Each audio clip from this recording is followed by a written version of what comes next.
Bien, pasamos a la siguiente presentación. Ahora invitamos a Mario a tratar sobre este mismo tema.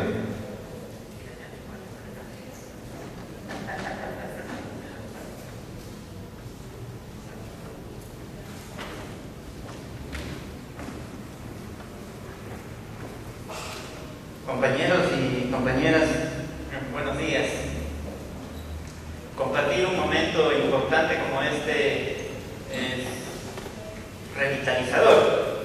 Compartir con compañeros que venimos de varios años de trabajo y de reflexión desde organizaciones sociales es importante. En una fecha como esta, en que los compañeros del norte del Perú, como de distintas regiones, están pues prácticamente ya en la ciudad de Lima, y que horas después podremos compartir con ellos, pero antes compartimos estas reflexiones. A mí un poco me toca hablar sobre un tema y voy a hacer uso de la oralidad. No he preparado el vídeo o el cine, que nos ayuda muchas veces, pero yo voy a acudir más a la oralidad para hablar sobre temas importantes desde la perspectiva nuestra, para transmitirles hacia ustedes. Hablar de buen vivir, este concepto de buen vivir que viene del mundo indígena, que viene y se practica en las comunidades, y que con el transcurrir de los años, sobre todo en estos últimos años, se ha hecho un tema de debate, un tema de aporte, un tema de propuesta, de alcance local en sus inicios, de alcance nacional y hoy de debate mundial. ¿Y qué es el buen vivir? Para comprender un poco el buen vivir, yo voy a hacer algunos ejemplos que nos va a permitir tener una idea cabal. Estos últimos 20 años, un poco más, 30 años, el movimiento indígena en el mundo, particularmente en el área andina y particularmente en América, ha ido poniendo en debate varios temas que voy a enumerar. El movimiento zapatista, el movimiento indígena maya en México, los últimos 20 años ha cuestionado fuertemente los modelos de democracia.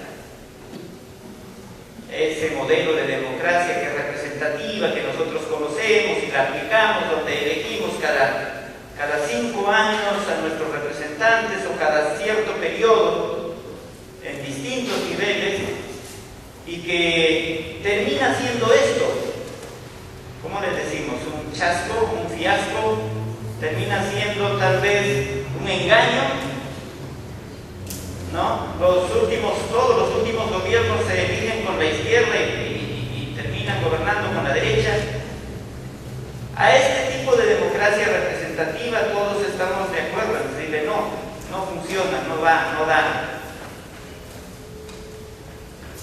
También alternativamente conocemos sobre democracia esta apuesta, esta lógica de democracias horizontales, ¿no? Más participativas, etc. Sin embargo, el movimiento indígena mexicano ha dicho, estos tienen sus ineficiencias, sus carencias, y ha sostenido que hay una democracia distinta, que es la democracia de los consensos, la democracia comunitaria, y que lo han sintetizado en esta frase de la democracia del mandado de desierto.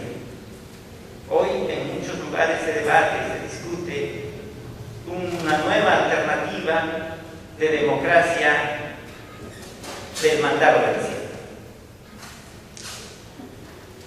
En Colombia, el movimiento indígena colombiano ha puesto en debate otro tema. tal vez tan importante como esta crítica a la democracia, es la crítica a los sistemas jurídicos. Lo jurídico, en el caso peruano, nosotros vivimos dentro del derecho, ¿cierto? Dentro del derecho positivo, sería amplio mencionarlo, no lo voy a hacer, pero este sistema jurídico, este cuerpo jurídico, existe dentro de la sociedad, dentro del Estado, y pretende ser la única forma de hacer justicia, la única manera de hacer justicia. Los pueblos indígenas han practicado sistemas jurídicos alternativos en todos los tiempos. Y existe, en el caso colombiano, como en el caso peruano, existe la justicia comunitaria. Aquella justicia comunitaria que las rondas campesinas en el Perú la practican y la aplican. Y entonces plantean con criterio la existencia y la necesaria formalización, legalización, práctica, ejercicio de diferentes cuerpos políticos dentro de un solo Estado. A eso le llaman algunos entendidos pluralismo jurídico. Aquí todavía muchos no entendemos qué es el pluralismo jurídico. Muchos abogados tampoco entenderían qué son los derechos de las comunidades, por ejemplo, o los derechos contenidos en el convenio 169 del que tantas veces invocamos, que no solamente son derechos humanos individuales, sino son derechos colectivos, derechos de pueblos. Entonces, hay otra conceptualización de varios puntos: pluralismo jurídico, derecho propio, derecho mayor, derecho natural, que se incorpora al debate sobre lo jurídico.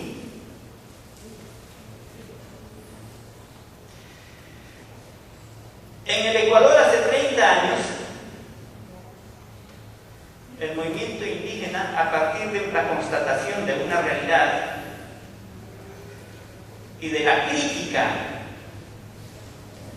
a los modelos de Estado, estos modelos de Estado que existen, del cual también en el Perú somos parte, los modelos de Estado republicanos, y que vivimos en ello más o menos 200 años, un poco más, desde la Revolución Francesa, y que copiamos para los estados nuestros ese modelo, pero que desafortunadamente estos modelos de Estado tienen varios defectos, digamos así.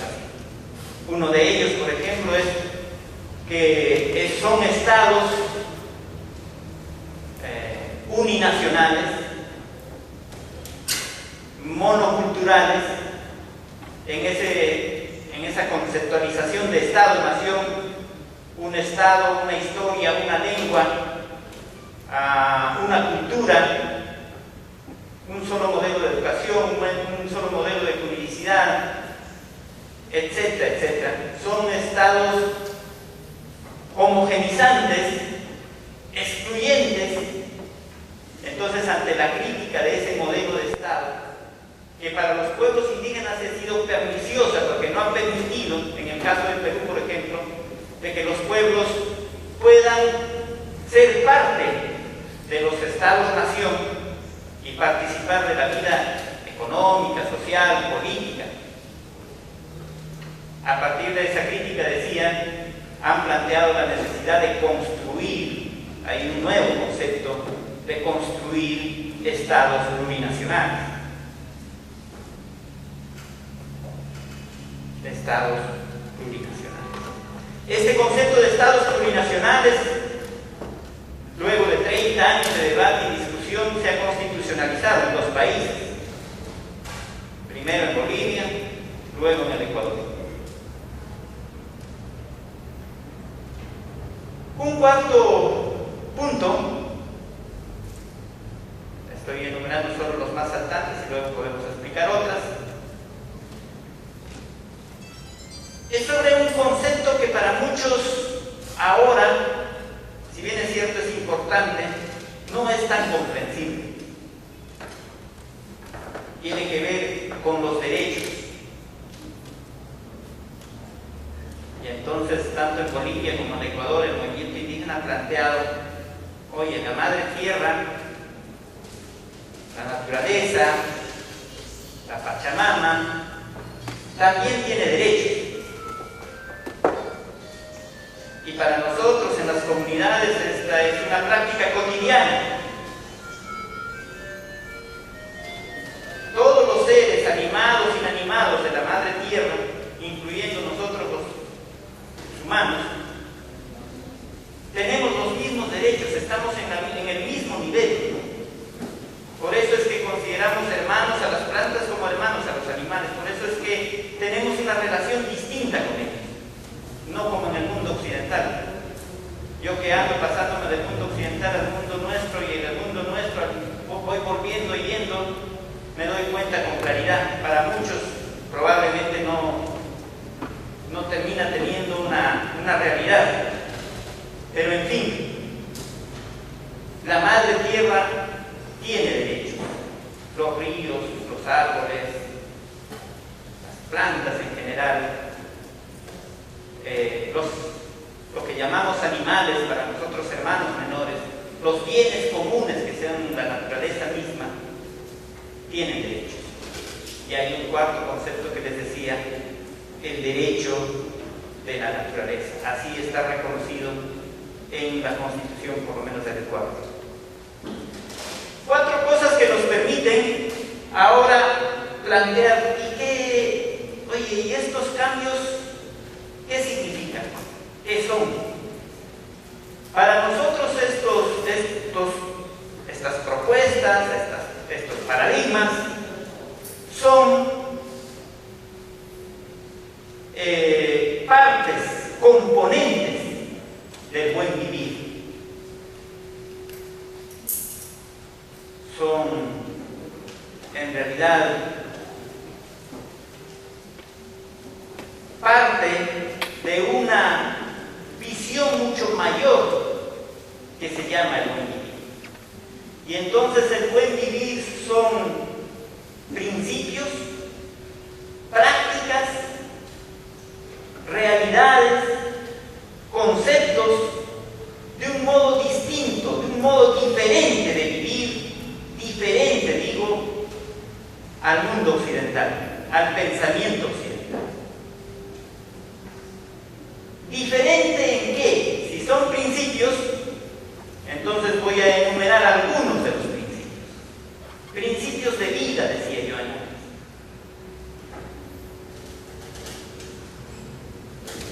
Entonces, primer principio, el mundo occidental, a partir de su lógica, de su filosofía greco-romana, ¿no?, considera al individuo como el centro del mundo, al individuo. Lógica andina, lógica quechua, lógica aymara, lógica de los pueblos indígenas, no es el individuo el que tiene el derecho, el centro de todo, sino, para ser un poco más peruanos todavía, el aire, la mancomunidad. Pero no solamente la mancomunidad, el aire de las personas, de los seres humanos, sino la mancomunidad de la vida. Y hay un concepto que vamos a repetir varias veces, la vida, la vida. Para nosotros el desarrollo significa el desarrollo de la vida. Para otros el desarrollo significa el desarrollo de los bienes materiales, de la acumulación de bienes materiales o la acumulación de riqueza o de dinero. Diferentes conceptos de desarrollo. Entonces el primer principio es ese. Individualismo exacerbado versus colectividad. Segundo principio de vida, diferente el una de la otra. El hombre en el mundo occidental, por mandato bíblico incluso,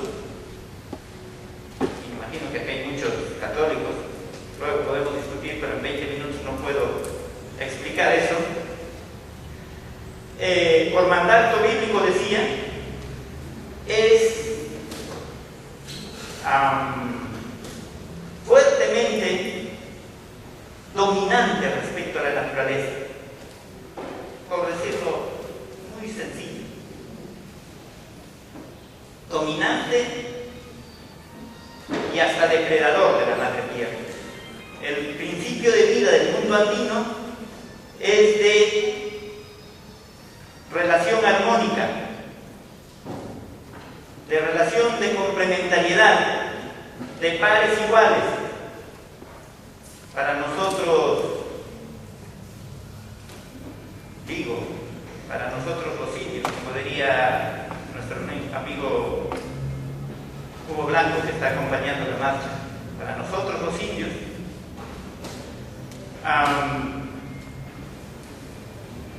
no somos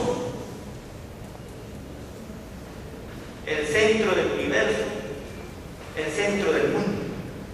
Nosotros somos apenas una hebra en el inmenso tejido del cosmos, como lo son los otros seres, los otros hermanos menores, plantas, animales, etc.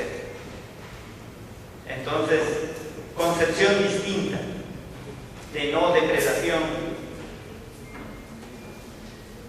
de relación armoniosa.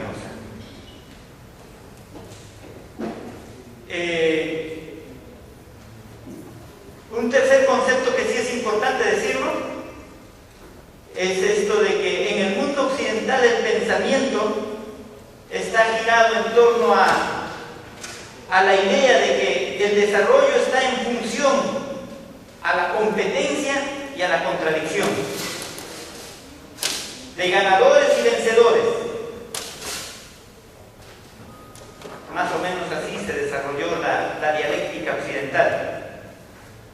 En el mundo andino, en el mundo nuestro, es más bien la dialéctica de las complementariedades, de la complementariedad del hombre con el hombre dentro de la comunidad, dentro del aire con el aire, es decir, de la comunidad con la comunidad. Pero no solamente estamos hablando de las personas humanas, estamos hablando también de los otros seres de la naturaleza.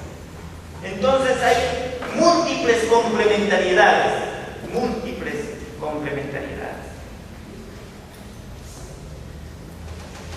Estos son algunos de los principios que rigen el pensamiento, la sociedad del buen vivir. Y desde esta práctica social de los pueblos indígenas, de las comunidades campesinas aquí, de las comunidades nativas, proponemos al conjunto de la sociedad como un reto a ser parte de estas mancomunidades, a ser parte de esta otra lógica de pensar, de sentir y de vivir el mundo. El buen vivir, y ahí ya voy terminando con estos últimos aspectos del buen vivir.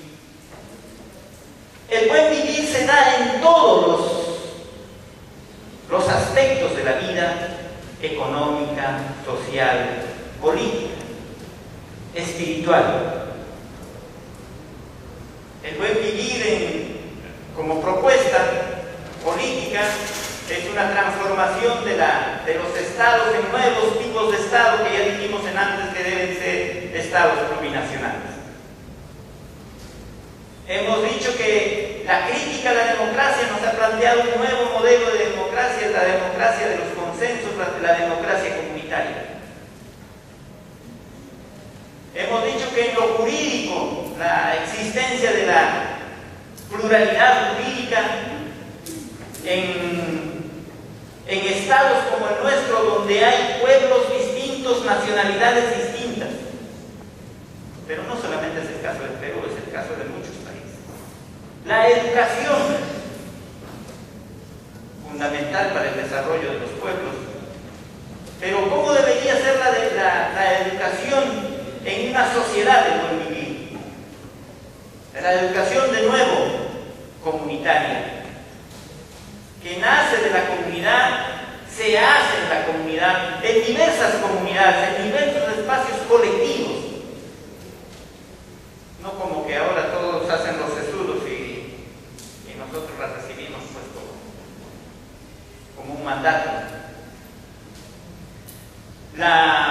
Entonces la educación tiene que ser comunitaria y no tiene que ser como muchos predicamos ahora o predican ahora. La educación para la transformación, que no es sino la educación para la negación de uno mismo, para la negación de la identidad, para la transformación a ser simplemente parte de un engranaje de la producción mundial, sino una educación que revalore lo tuyo. La educación, a propósito de los pueblos indígenas, la educación ha sido el sistema más eficaz de alienación, de asimilación, de negación de su propia identidad, de su propia cultura. Ese tipo de educación no tiene que continuar. La educación tiene que ser para la reafirmación, para la valoración de la identidad, para valorar la identidad, pero para reconocer la diversidad,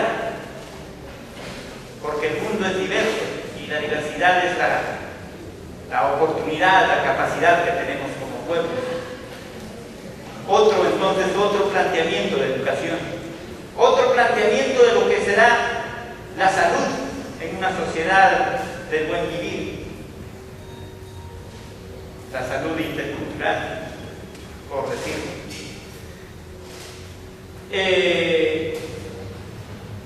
La economía, fundamental. Creo que 2 o 3 cosas voy a decir finalmente. 1 sobre la economía, 2 sobre la soberanía alimentaria.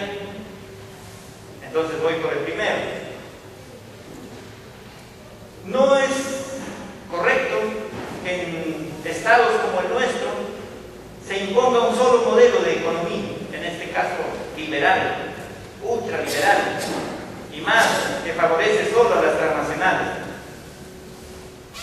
La economía para nosotros deberá, como dijo Alejandra, en un proceso de transición, deberán coexistir varias formas de economía, que reivindique también la economía propia de las comunidades.